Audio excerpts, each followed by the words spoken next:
वो शहबाज शरीफ कहते हैं मेरे कपड़े भेज दो। नापाक कपड़े किसने ख़रीदने हैं?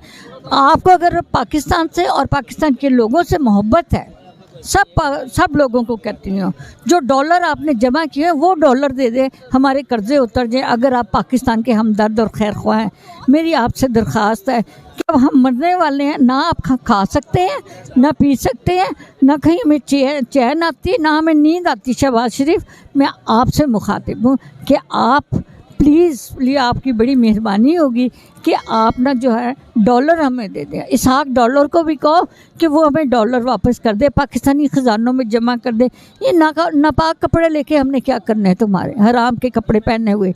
जरदारी साहब से भी मेरा ये है, मेरी कहीं उनसे मुलाकात है, मैं उन्हें यही हिदायत करूँ, औलाद नहीं कदर करेगी। मैं कब्रिस्तान में जा के कब्रें डिमोलिश करवा रही।